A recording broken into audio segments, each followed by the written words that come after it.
Welcome to another episode of the High Performance Podcast. I'm Sebastian, and today we're going straight into one of the most critical and most challenging aspects of leadership: how to navigate crises without losing your honor or your direction. Because let's face it, anyone can lead when the seas are calm. Anyone can project strength when the markets are growing, when the team is motivated, when everything follows the plan. But the real test of leadership, the true defining moments, come during crisis. When uncertainty takes over, when pressure rises, when fear spreads faster than facts, that's when the real leaders are revealed. Not by how loudly they shout, not by how much control they try to impose, but by how calmly, clearly, and honorably they hold the course.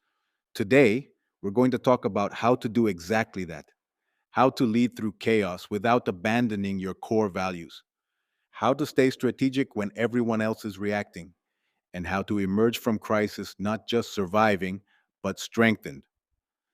Let's dive in. First, let's understand what crisis actually does inside an organization. A crisis doesn't just create external problems, it reveals internal fractures. Weak strategies become exposed, poor communication habits surface, hidden insecurities come to light, and superficial leadership styles get torn apart. A crisis accelerates everything. The good gets better, the bad gets worse. That's why your response matters so much. It's not just about fixing the problem at hand, it's about shaping how your people experience the crisis and how your leadership is remembered long after the storm passes. So, how do you navigate a crisis without losing your honor or direction? There are five principles that high performance leaders follow relentlessly. Let's walk through them. Principle one: respond, don't react. In crisis, the natural instinct is to react immediately, to defend yourself, to blame others, to make quick decisions without enough information. But real leaders resist that instinct. They create a small space between stimulus and response. In that space, they gather intelligence. They ask better questions. They analyze without rushing. They understand your first reaction is rarely your best move. Respond strategically. Don't react emotionally. Even 5 minutes of reflection can save you from a decision that could cost you months or years of rebuilding. Principle two: anchor to your core values. During crisis, it's easy to justify shortcuts. It's easy to rationalize decisions that seem practical but violate your core principles. But that's exactly when your values matter most. In calm times, your values are decoration. In crisis, your values are your compass. If you abandon them under pressure, you were never really committed to them in the first place. Real leaders use their core values not as marketing slogans, but as operational principles. Even when it's hard, even when it costs more, even when nobody else would notice. Because honor is not for others to validate, it's for you to live with yourself. Principle three: communicate calm, constantly, and truthfully. Silence during crisis breeds fear. Misinformation fills any vacuum.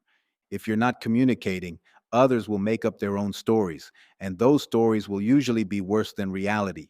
High performance leaders communicate calmly, even when they don't have all the answers, constantly, even when little new information exists, truthfully, even when the truth is uncomfortable. You don't have to pretend to have every solution, but you must project certainty that together you will find the way forward.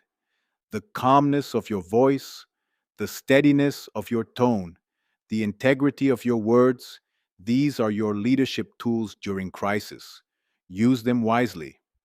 Principle four: prioritize principles over popularity.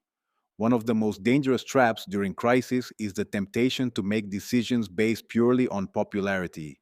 You'll face tremendous pressure to take the easy way, to tell people only what they want to hear, to protect your image instead of protecting the mission. But high performance leaders play a different game. They understand true leadership is not about winning every poll today.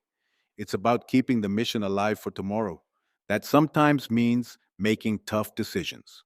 Decisions that might be misunderstood in the short term, but will be recognized as courageous and necessary in the long run. Remember, popularity fades fast, integrity compounds forever. Principle 5: keep the vision alive. In the middle of chaos, it's easy to shrink your vision. It's easy to move into pure survival mode. But your people don't just need someone to solve immediate problems. They need someone who reminds them why the fight matters. Someone who reminds them what they're building, even in the dark moments. The best leaders keep the long term vision alive, even in short term chaos. They inspire not by denying the difficulty, but by connecting every challenge to a greater purpose. They don't just help people survive the crisis, they help them find meaning inside it. And that meaning becomes a source of energy that carries the team not just through the storm, but into a stronger future. Now, I want you to understand something crucial. Navigating a crisis without losing your honor or direction is not about being perfect. It's not about having all the answers. It's about staying anchored when others drift, acting based on principles when others panic, communicating truthfully when others hide, leading toward the mission when others only defend themselves. If you do that, even if you make mistakes, even if things get messy, you will earn something that no crisis can ever take away: real trust. Not the shallow trust that comes from being agreeable, but the deep trust that comes from being reliable when it matters most.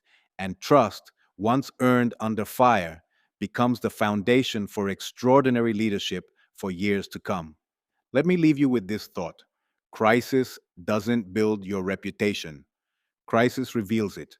When the dust settles, when the history of this moment is written, you want to be remembered as the one who stayed calm when others panicked, the one who stood firm when others compromised, the one who kept moving forward, not selfishly, but strategically and honorably.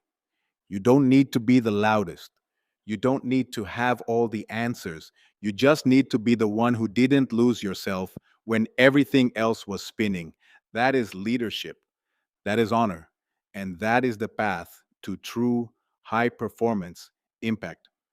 Thank you for joining me today on the High Performance Podcast. Stay grounded, stay strategic, and above all, lead with honor, no matter how strong the storm. See you in the next episode.